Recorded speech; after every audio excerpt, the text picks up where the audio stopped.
of dollars to get access to the State Department. That's called conflict of interest. That's called bribery.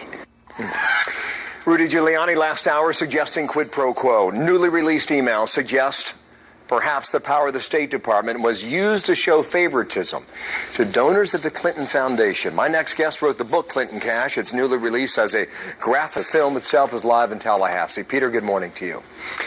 Hey, good morning, Bill. This is what Democrats are saying now, and Doug Schoen made this case 45 minutes ago. There's no evidence to suggest that this went, otherwise. No, but I mean, this is an absurd defense. And I have to say, I mean, how stupid do they think we are? You've got Bill Clinton's top aide, Doug Band, sends an email to Hillary Clinton's top aide, Cheryl Mills, saying, we need to set up meetings for this guy.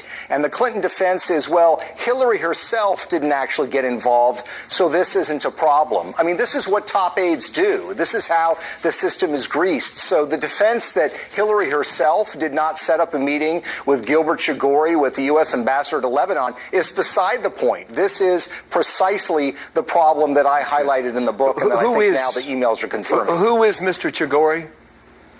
Well, Gilbert Chagoury is a Lebanese-Nigerian businessman. He's not a U.S. citizen. And this is the point to highlight, Bill. I mean, we're all familiar with the stories of, Wall Street banks buying access, getting special meetings in Washington, D.C. with politicians. But federal law prevents foreign nationals like Gilbert Chagoury from being able to do that, because we don't want foreign entities to have that much influence on decision-making. The Clinton Foundation's a vehicle around that.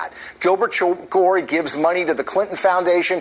He now wants access to U.S. decision makers in the Middle East. And by the way, he's a guy with a very sketchy history that includes convictions for money laundering and aiding and abetting a criminal enterprise in European courts. Well, how much money did he give to the Clinton Foundation, Peter?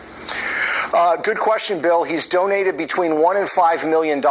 He has sponsored speeches by Bill Clinton that put money in his pocket, and he's pledged a cool $1 billion to the Clinton Global Initiative. Wow. Okay. This Wall Street Journal writes about this morning.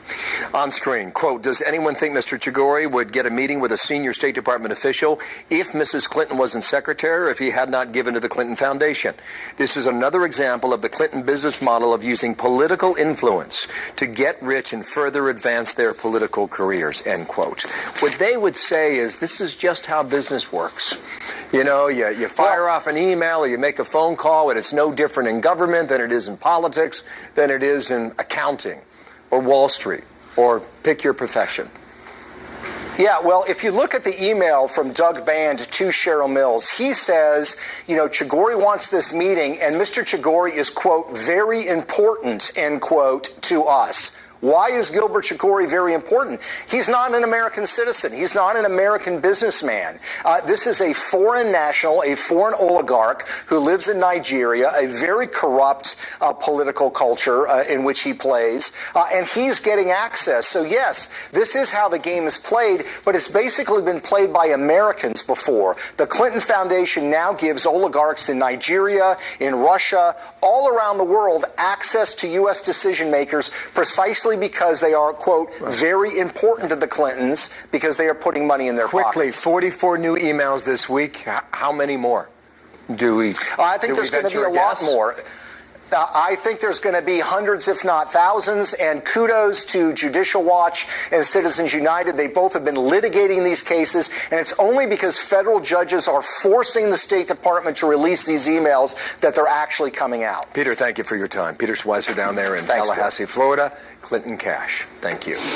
Where the latest poll shows he is in a dead heat. Role, speeches, connections, and donations. Misogynistic regimes, Wall Street insiders, corrupt dictators. They all had one thing in common. Their check cleared.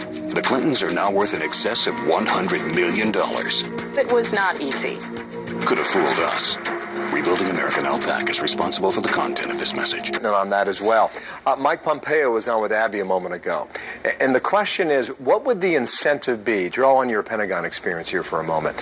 If you're going to alter a report that suggests that you're doing better against an enemy than you actually are, what's the incentive for doing that? His answer is interesting. They wanted to show that ISIS was JV. And now you have this. Yeah, I think that this is another significant story, in that one that we've been following for a long time, but now this report kind of backs up what some assumptions were. And that is that on the highest levels, there were efforts to manipulate the lower actual intelligence assessments that were making their way up the chain. Why do that? Well, I mean, it's the same reasoning behind the allegations of what happened with Benghazi. And that is that the thought process was, we are taking it to the terrorists, they're on the run around the world, and GM is alive and bin Laden is dead. And that's the sense that they wanted to portray. It's the same with ISIS, in that they were taking criticism about not understanding this foe, but they were essentially looking at a situation where the president called them the JV team. Soon after that, changed that assessment completely, but it took some time for him to change after all of these rosy reports. It certainly was. Jack Keane was on with us, too. He called it deadly serious. I mean, he says he hasn't seen anything like this since the Vietnam War, and thinks that people will pay a price for it. Now, the issue of debates came up with Rudy Giuliani last hour. He and Paul Manafort are spearheading Trump's operation to negotiate the debates, as they do every 4 years. Each candidate, each party does that. This is what Trump told Greta about that effort last night.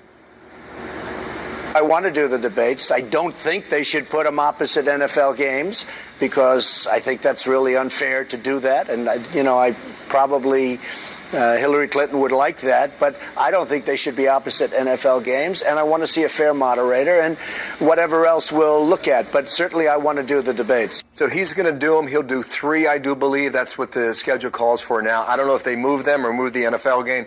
But what Giuliani said is the one thing that he keeps coming back to is the moderator. Who hosts and who is fair. And that seems to be very important to Trump. How does that go?